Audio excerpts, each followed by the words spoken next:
कैलासवासी अलकाई आपल्यातून 6 वर्षापूर्वी गेल्या, मग त्यांच्या मुलांनी त्यांच्या घरच्यांनी त्यांच्यासाठी एवढा खर्च करतोय, मग त्या आईचा आत्मा काय 6 वर्षानंतर घराण्याला आशीर्वाद देणार नाही का? उचलली जीभ का लावली टाळ्याला, कोण काय बोलन, कोण काय कमेंट करेन, लोक म्हणते यांच्या, अरे केलं पाहिजे, जिवंतपणे करावं, गेल्यानंतर सुद्धा त्यांच्या नावाने करावं. चला माझा वेळ संपत आला. जसवंत सिंग साहेबाचं उदाहरण का दिलं मी, तुम्ही 6वं पुण्यस्मरण नाही याच्यानंतरही चालू ठेवा, कारण त्यांच्या आत्म्याच्या आशीर्वादाने तुमच्या घराचं कल्याण आहे. पण खरं सांगू का दादा, ज्या दिवशी मा या घरातून गेली ना, आमचा परिचय नव्हता. 2 वर्षापासून देवा 3 वर्षापासून आमचा परिचय झाला. पण ज्या वेळेस मी हॉटेलमध्ये तिथं थांबतो चहा घेण्यासाठी, आता तिथे माझी बहीण आहे, ते आमच्या वहिनी आहे, ज्या वेळेस आम्ही येतो, महाराज मंडळी बाकीचे असतात, ज्या वेळेस आईचा विषय निघतो ना महाराज, त्या वेळेस त्या माणसाच्या डोळ्यात पाणी येतं गड्या. खरं सांगू का तुम्हाला, 6 वर्षापूर्वी ज्या दिवशी मा या घरातून गेली असेल ना, त्या दिवशी त्यांचे चिरंजीव सुधीर भाऊ असतील, त्यांच्या कन्या असतील, ढसा रडल्या असतील, या तिळमात्र शंका नाही महाराज. पण ज्या दिवशी त्या अलका आईचा 10वा झाला असेल, ज्या दिवशी 13वा झाला असेल, आणि 13व्या नंतर त्यांचं पोरग हॉटेलमध्ये येत असेल, 13व्या नंतर त्यांची पोरगी सासरवरून माहेरला येत असेल, जी माय ज्या खुर्चीवरती बसत होती, जी माय ज्या क्वाटवरती झोपत होती, ती खुर्ची ज्या दिवशी रिकामी दिसत असेल ना, विचारा त्यांच्या मुला मुलींना माय गेल्याचं दुःख काय असतं महाराज. अरे त्या म्हातारीला ज्या प्रकारची साडी घातल्यानंतर अति आनंद वाटत होता, त्या साडीचा निस्ता कलर जरी पाहिला, तासन तास रडणाऱ्या त्यांच्या मुला मुलींना विचारा माय गेल्याचं दुःख काय असतं. अरे तिला ज्या प्रकारची भाजी बनवल्यानंतर अक्काला आवडत होती, त्या भाजीचा निस्ता वास आला, अर्धा 1-1 तास रडणाऱ्या त्यांच्या पतिदेवाला विचारा या जगातून पत्नी गेल्याचं दुःख काय असतं महाराज. अर्ध्यावरती कुणाची माय मरू नये, अर्ध्यावरती कुणाचा बाप मरू नये, अर्ध्यावरती कुणाची बहीण मरू नये, आणि अर्ध्यावरती कुणाची बायको मरू नये महाराज. या जगात सगळ्यात जास्त प्रेम करणार जगात कोण असेल तर माय असते. खरं सांगू, एखाद्याची माय गेली आणि तिला जर चितेवरती ठेवलं, आपल्या लेकरांनी अग्नी दिला, लेकरू जर घागर घेऊन चक्रा मारत असेल, तर मेलेल्या आईचं वाक्य राहतं, लेकरा घागर घेऊन जवळून चक्रा मारू नको, लेकरा लांबवून चक्रा मार.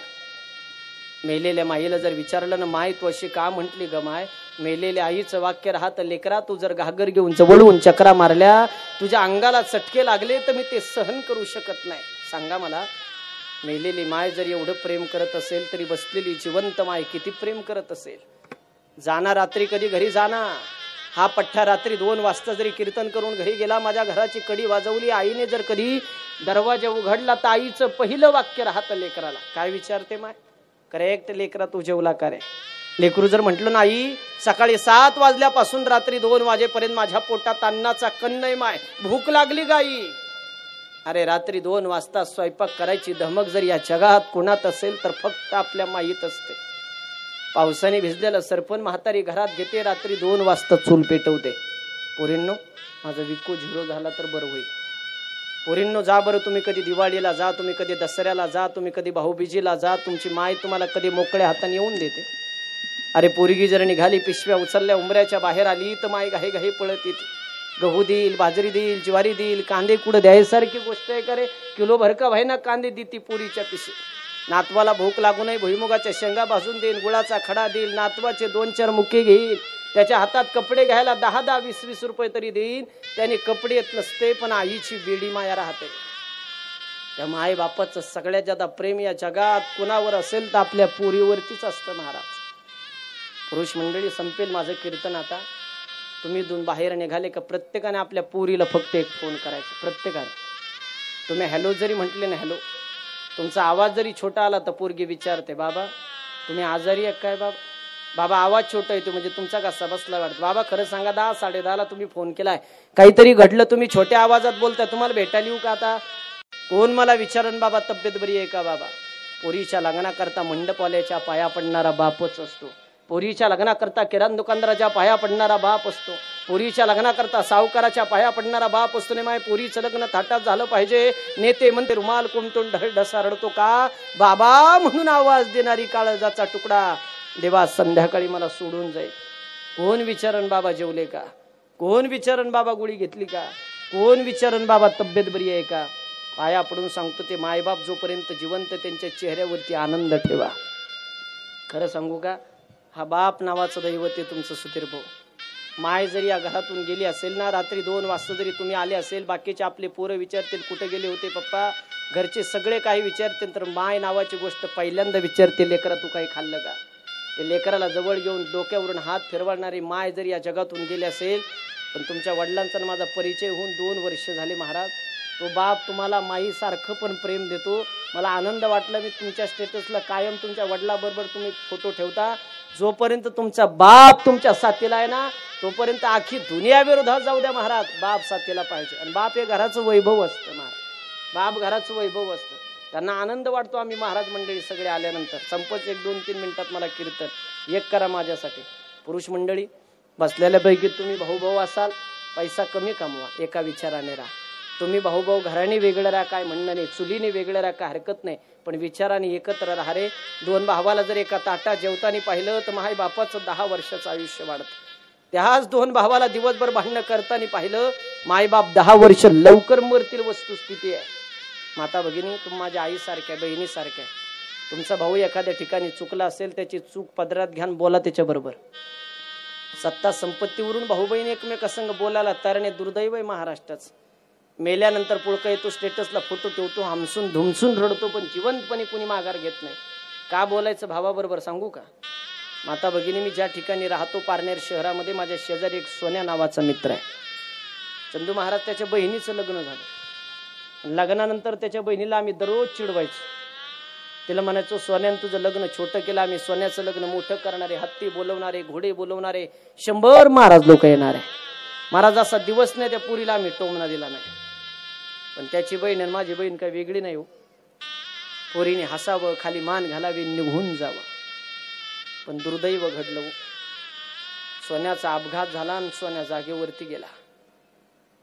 त्यांच्या घरच्यांनी मला फोन केला, उगले महाराज अशी अशी घटना घडली, सोन्या जागेवरती गेला, तुमची बहीण नगर कॉलेजला पेपरला गेली, तुमच्या पाया पडते, तुमच्या गाडीत तिला घेऊन या.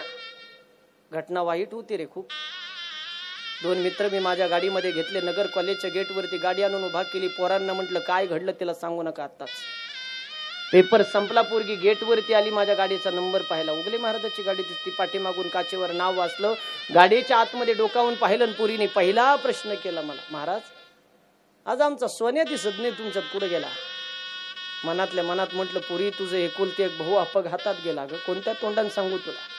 खोटं बोललो महाराज मी तिला पहिल्यांदा. तिला म्हटलं, अगं मी कीर्तनानं आलोय, बस गाडी सोड्या पारनेरला असेल, तुला यायचं असेल तर सोडतो पारनेर. नाही म्हणे महाराज मला चहा प्यायचा. पुरी तुझं एकुलते एक भाऊ अपघातात गेला ग, तुला कोणत्या तोंडाने चहा पाजू. अख्खं पारनेर तालुका त्याच्या अंत्यविधीसाठी तुझी वाट पाहते, तुला कोणत्या तोंडाने चहा पाजत बसू इथं नगरमध्ये.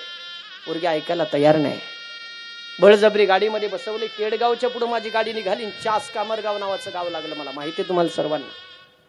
पुरुष मंडळी, माता भगिनी, पोरगी ऐकायला तयार नाही. उगले महाराज मी पहिल्यांदा तुमच्या नव्या गाडीत बसले, मला चहा बिस्किट खायचे, तुम्ही मला बहीण मानता. खाली उतरली, हसत होती, चहा बिस्किट खात होती. घरी काय घडलं पोरीला पत्ता नाही. पण ज्या ठिकाणी मी राहतो माझ्या शेजारच्या बिल्डिंगला गर्दी जमलेली. पोरीला नेऊन सोडलं, तोपर्यंत कल्पना दिली नाही, तोपर्यंत सोन्याची बॉडी हॉस्पिटलला होती. पण हिंदू धर्माचा एक नियम आहे, ज्या लेकराचं लग्न झालेलं नसेल त्याचं जर अंत्यविधी करायचं असेल, त्याच्या गालाला हळद लावली जाते, त्याला मंडोळी बांधली जाते, त्याला नवरदेव करून त्याचा अंत्यविधी केला जातो. नियम तुम्हाला सगळ्याला माहिती आहे. सोन्याच्या बाबतीत असंच घडलं रे. त्या लेकराचं लग्न झालेलं नव्हतं. सोन्याची बॉडी घरी आणली, गोऱ्या पान, गालाला हळद लावली, मंडोळी बांधली आणि नवरदेव करून सोन्याची बॉडी ज्या टायमाला त्यांच्या हॉलमध्ये ठेवली. माता भगिनी, पुरुष मंडळी, मी याला स्वतः साक्षीदार आहे. सोन्याची एकुलती एक बहीण पळत आली रे. सोन्याच्या छातीवरती धाय मोकळून रडत होती, सांगत होती, उगले महाराज तुम्ही तर म्हणत होते सोन्याचं लग्न मोठं करायचं, हाती बोलवायचे, घोडे बोलवायचे, असं केलं का हो माझ्या भावाचं लग्न. अरे ज्या टायमाला सोन्याची एकुलती एक बहीण सोन्यासाठी धाय मोकळून रडत होती, असा दिवस नसेल महाराज त्या बहिणीला त्या भावाची आठवण होत नसेल. बसलेल्यापैकी एखादीचा भाऊ चुकला असेल, घ्या ना चूक पदरात. कोण चुकत नाही रे आयुष्यामध्ये. कुत्र्याच्या जनावराच्या देवाने आपल्याला नाही जन्माला घातलं, माणूस म्हणून जन्माला घातलं. आणि कोण म्हणतं लोक बदलत नाही. त्या मुंबई नाला सोपारले कीर्तन केले मी वर्ष श्राद्ध निमित्ताने. त्या माणसाकडे नंबर नव्हता, युट्यूब इंस्टाग्रामवरून नंबर घेतला. त्याने मला एक मेसेज लिहिला, मी दाखवेल तुम्हाला. त्याने मेसेजमध्ये असं लिहिलंय, उगले महाराज साष्टांग दंडवत. 35 वर्षापासून माझी बहीण मी बोलत नव्हतो. किरकोळ कारणाने आमचे वाद झालेले, कुणी बोलाव पण तुमचं कीर्तन ऐकलं, बहिणीचं दृष्टांत ऐकलं आणि राहवलंच नाही हो. घरी आल्या आल्या बहिणीला फोन केला, महाराज 35 वर्षानंतर माझी बहीण दिवाळीला आली. दिवाळीच्या दुसऱ्या दिवशी महाराज मी 20,000ची साडी घेतली माझ्या बहिणीला, पण शपथ घेऊन सांगतो महाराज, माझ्याकडे गडगंज श्रीमंती, पैसा भरपूर, पण 20,000ची साडी घेतली. बहिणीच्या चेहऱ्याकडे पाहिलं, जेवढं जीवाला समाधान भेटलं ना तेवढं 35 वर्षात कधी भेटलं नाही. अरे कुणीतरी माघार घेतल्याशिवाय नाही समाधान भेटत या दुनियेत. कोण कठोर काळजाचं नसतं.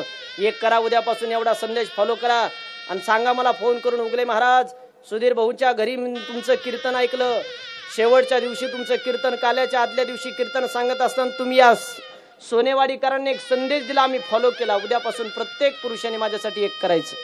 आपल्या सख्या बहिणीला, रक्ताच्या बहिणीला उद्यापासून दररोज एक फोन करायचा आणि 2 प्रश्न विचारायचे. पहिला प्रश्न विचारायचा, जेवण केलं का? आणि दुसरा प्रश्न विचारायचा, पाहुण्याची तुझी तब्येत बरी आहे का? अरे त्या बहिणीला मरेपर्यंत इच्छा असते माय भावाने 2 शब्द माय संग प्रेमाने बोला. गड्यावर तुमचं जर ऍक्सिडेंट झाला ना, अपघात, माय बापानंतर पहिल्यांदा पैसे घेऊन पळत येणार तर या जगात कोण असेल तर आपली रक्ताची बहीण असते महाराज. तिला जर माहिती झालं नाही, हायवेवर माझ्या भावाचा ऍक्सिडेंट झाला, गाडीवाल्याने त्याला उडून दिलं, नगरला हॉस्पिटलला त्याला ऍडमिट केलं, लोकांची रोजाने जाणारी बहीण हाय त्या साडीवरती पळत सुटते, डॉक्टरच्या पाया पडते आणि डॉक्टरला सांगते कितीही पैसे लागू द्या माझा भाऊ जगला पाहिजे. मी लोकांची रोजाने जाईन डॉक्टर, अमक्या ऑपरेशनचा खर्च मी देते, पण भावाला मरू देऊ नका. ही भूमिका या जगात कुणाची असेल तर आपल्या रक्ताच्या बहिणीची असते. मी जर माझ्या बहिणीला कधी 1000 रुपयाची साडी घेतली ना, माझी बहीण नगरला येते, 4000 रुपये त्याच्यात टाकते आणि 5000ची साडी घेते, पण तिच्या सासू सासऱ्याला मिरवून सांगते, रे माझ्या भावाने मला 5000ची साडी घेतली, माझ्या बापाने मला 5000ची साडी घेतली. भावाचं आणि बापाचं नाव कधीच धुळीला घालीत नाही, त्याला रक्ताची बहीण म्हणतात. आणि सर बहिणीची किंमत लग्न होईपर्यंत नाही कळत. मला असंच वाटायचं, देवाने मला कशाला बहीण दिली. जोपर्यंत माझ्या बहिणीचं लग्न झालं नव्हतं, अख्खं कपाट तिच्याच साड्याने कपड्याने भरलेलं असायचं. मला एवढी जागा नव्हती हो कपाटात कपडे ठेवायला. मी जरा असं क्वाटवर झोपलो, देवा मामा माझ्या वडिलांनी म्हणावं, ते परक्याचं नाही, लग्नानंतर लोकांच्या घरी जाणार आहे, तिला क्वाटवर झोपू, तू खाली झोप. मी वरती बहीण 2 दिवस झोपली, 2 दिवसांनी पुन्हा निघून गेली. लग्नाच्या अगोदर ज्या बहिणीला अख्खं कपाट पुरत नव्हतं साड्या कपडे ठेवायला, ज्या बहिणीला कॉट पुरत नव्हता झोपायला, तीच बहीण लग्नानंतर 2 दिवसासाठी येते. तिला माहिती आता हे पाहुण्याचं घर आहे, जास्त दिवस थांबायचं नाही, आई बापाला बरं वाटावं म्हणून यायचं आणि 2 दिवसांनी पुन्हा निघून जायचं. बहिणीची किंमत लग्नानंतर कळते. लाखातले एक वाक्य बोलून थांबेल, अरे मुक्ताबाई सारखी बहीण जन्माला आली नसती ना तर ज्ञानोबा आपल्याला कदापि दिसले नसते. त्याच्यामुळे उजव्या हाताला माय असावी आणि डाव्या हाताला बहीण असावी. या दोन्हीचा आशीर्वाद तुमच्या पाठीशी असेल ना तर जगाचा बाप तुम्हाला कधी दुःख देणार नाही. माता भगिनी, पुरुष मंडळी, तुमच्या सर्वांच्या डोळ्यात पाण्याला मी दिलगिरी व्यक्त करेल. पण बाबाजी, नवरात्र उत्सवामध्ये या परिसरात एक रील्स माझी व्हायरल झाली होती. मी असं बोललो होतो त्याच्यामध्ये, आपल्या घरामध्ये 3.5 शक्तिपीठ आहे म्हटलं होतं. पहिलं देवीचं शक्तिपीठ आपली आई आहे, दुसरं देवीचं शक्तिपीठ आपली बहीण आहे, तिसरं देवीचं शक्तिपीठ आपली बायको आहे, आणि अर्ध देवीचं शक्तिपीठ आपली पोरगी आहे. या 3.5 शक्तिपीठाला खुश ठेवा. जगाची माय